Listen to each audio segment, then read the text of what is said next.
अस्सलाम वालेकुम व्यूवर्स, कैसे हैं आप। उम्मीद करता हूं कि सब खैरियत से होंगे। और मेरे प्यारे दोस्तों और मेरे प्यारे व्यूवर्स, आज आपके लिए हम लेकर आए हैं एक नई प्रोडक्ट जो कि पाकिस्तान में फ़र्स्ट टाइम है। और इस प्रोडक्ट का नाम है 3D फोम शीट।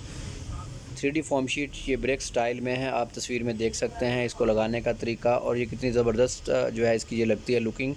ये आप ख़ुद लगाएंगे। आप हमें ये ऑनलाइन आप हमसे आर्डर मंगवाएं, जो स्क्रीन के ऊपर नंबर आ रहे हैं, इन नंबर के ऊपर आप व्हाट्सअप करें और डिज़ाइन मंगवाएं, और ये ख़ुद आप अपने घर में ख़ुद अपने हाथों से इसको पेस्ट कर सकते हैं।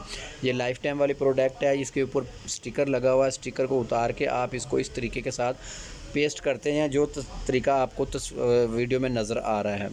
और ये वाटरप्रूफ है, ये ख़राब नहीं होती। इसके ऊपर कोई चीज़ अगर गिर जाती है तो आप उसको पानी के साथ, सर्फ़ के साथ आप इसको वाश कर सकते हैं। ये वाशेबल है।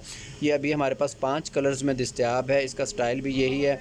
ये फोमिंग शीट है, ये सॉफ्ट है और ये बिल्कुल प्रेस होकर अंदर की तरफ चली जाती है। तो ये शीट मंगवाने के लिए स्क्रीन पे जो नंबर दिए गए हैं, इन नंबर के ऊपर आप अपना नाम, शहर का नाम और आपको कितनी शीट्स रिक्वायर्ड हैं वो देखें, और डिस्क्रिप्शन के अंदर आप चेक कर सकते हैं। इसके बारे में मज़ीद हमने डिटेल दी हुई है, और हमने अपने ऑफिस का एड्रेस भी दिया हुआ है और कलर भी दिए हुए हैं। और इसके साथ साथ आप हमारे चैनल को लाइक और सब्सक्राइब ज़रूर करें, ताकि आप हर आने वाली नई प्रोडक्ट जो है वो आप तक पहुँच सके। Thank you very much.